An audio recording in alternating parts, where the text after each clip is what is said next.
And it's a sunny day. You're most welcome. But we want to welcome you all at the command center, more so the CMA. Please feel welcome, feel at home. Today we are here to witness the award which is going to be received by our party leader for the Peace Initiative. And a lot will be said by himself of what he has achieved and why the CMA feels that it is him. So please feel welcome. And I don't have much to say. Mine is to welcome you all. And maybe I would start to invite the CMA to come and say something before we invite our party leader. Thank you, Madam.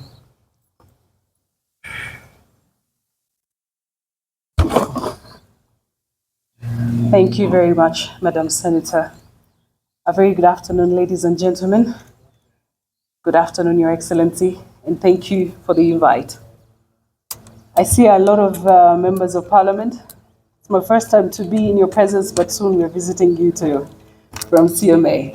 CMA Certified Mediators and Advisory Board. Your Excellency, we're here because of the great work that you have done. And this is simply because of you being yourself. We have lost great leaders who should be bringing peace in our communities, just simply because they want power. And the society feels like if we have more leaders like you still around, that kind of humanity in you, that kind of way to lead the rest of the people should be passed on to the younger leaders or the younger generation of leadership that is coming. Recently, CMA held the very first social gathering when the Gen Zs woke us up. And we spoke a lot with most of their leaders.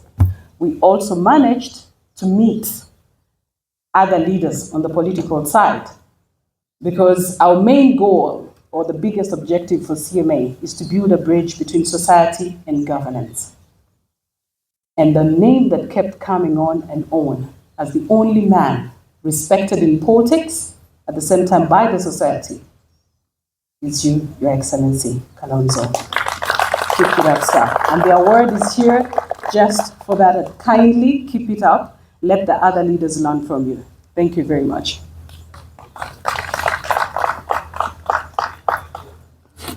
Thank you so much, Madam. Now I want to invite Mr. Tom Aosa, the President of National Community-Based Organization Council. Karibu, Tom, and give your remarks. My name is Tom Aosa from the National Council of CBOs.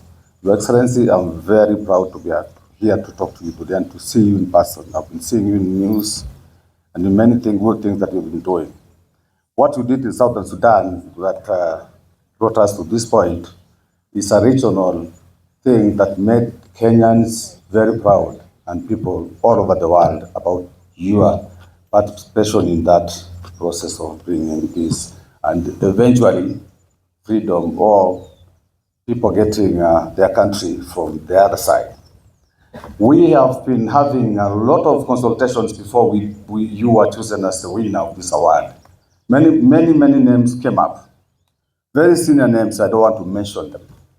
But then all the committees of researchers that we had settled on your name, and we were going by the points of whoever is mentioned.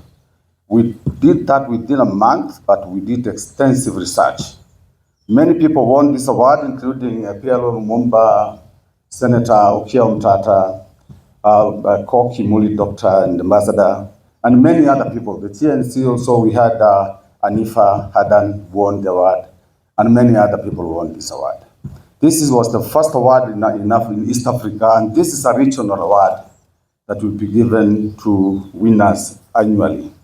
This was the first one, and we are very proud to have had you as part of the winners and the highest respected winner in that case. As the society, as a leader of CBOs, we have CBOs all over every village. I expect to get from where all of us come from. And we have our leadership also. It's assisted a lot in coming up with the people in the society, which works. who works for the society who deserves this award. In mediation society, in the mediation area, the people in the slums and in our villages need this mediation more than ever before. We have 60,000 prisoners in Kenya. Half of them are in there because of petty crimes, which they could not even have gotten to police station.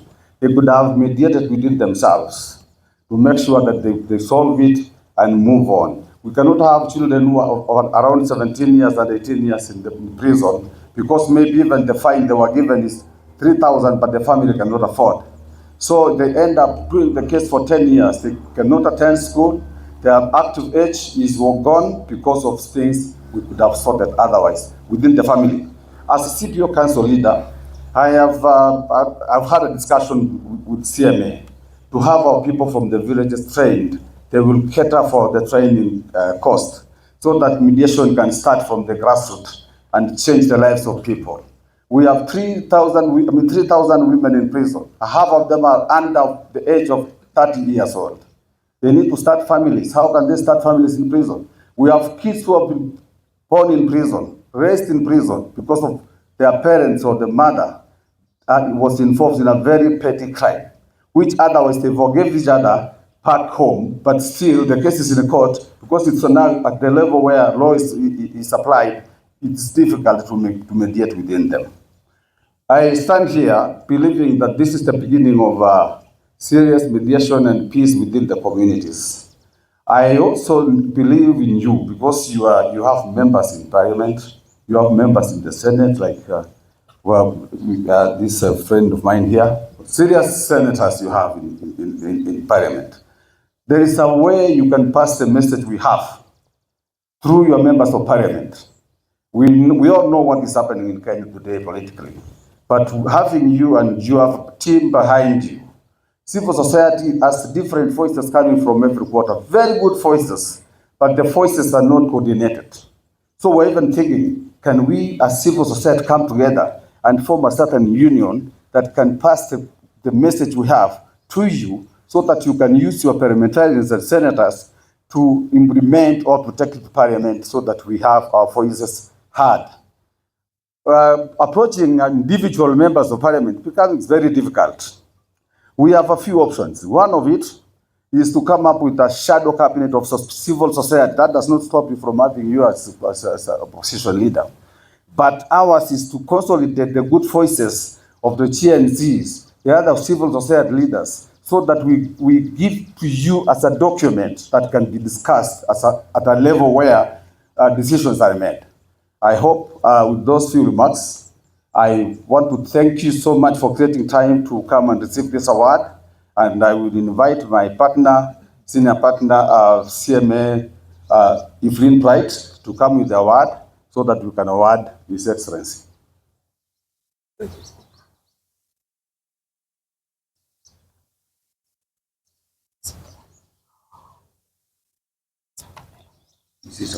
Yes. Your Excellency, I'd kindly request you join us to receive this award. Thank you.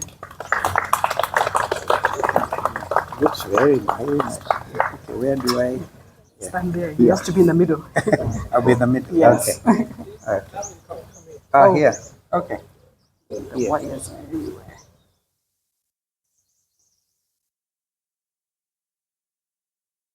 Go ahead.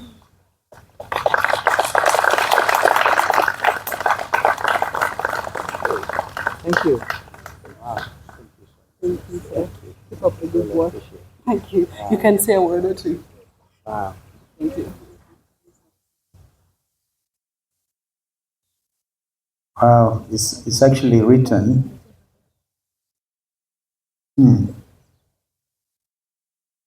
Regional conflict mediator. And my name. It's actually 5 stars. 5 stars. Well, ladies and gentlemen, and Madam Evelyn Bright, I like the name. Yeah, and then Ousa. This gentleman is in charge of 72,000 CBOs in the country. And how they managed to do this is it remains a mystery.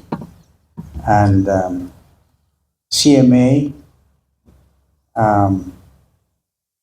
it's amazing that you're doing this for the first time. We congratulate you. And I also want to congratulate my fellow awardees in the various categories. And I'm sure that I would have loved to join them at the Serena, but there was a bit of a mix-up. We were ready to go to Reds and Blue, then it was changed to Serena.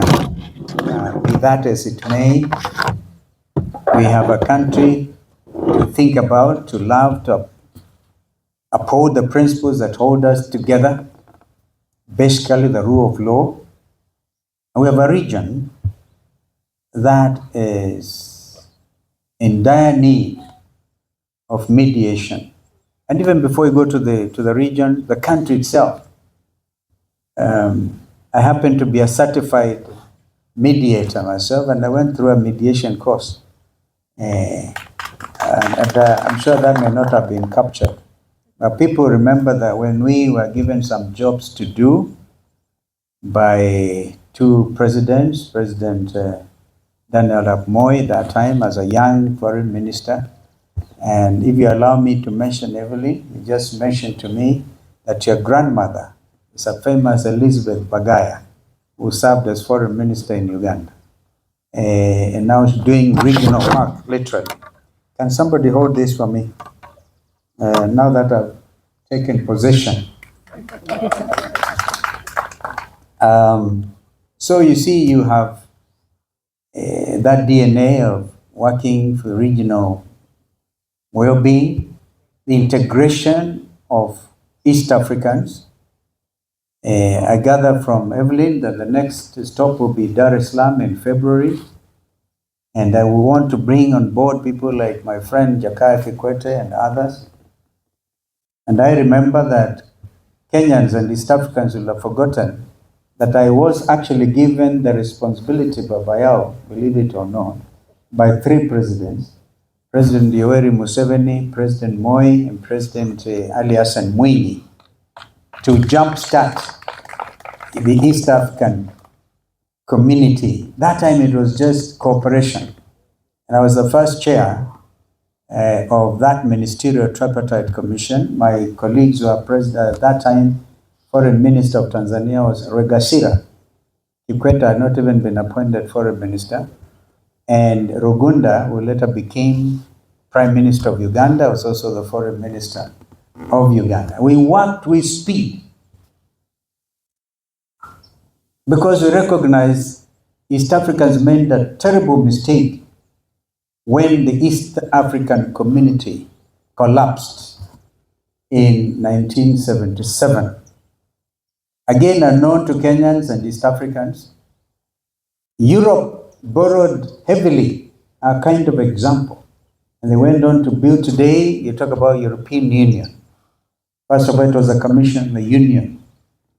And on our part, we decided because of lack of political will, that time, remember President Milton Obote that time, Mwalimu Nyerere, Mzee Kenyatta, you recall, even today, sometimes Tanzanians wonder how it happened because we took hold of Kenya Airways, East African Airways and things, and even the division of assets was a big issue. But now, the younger generation is coming of age, the Gen Zs, because now I think our responsibility as senior leaders is to prepare this country and hand it over properly to the next generation. So we are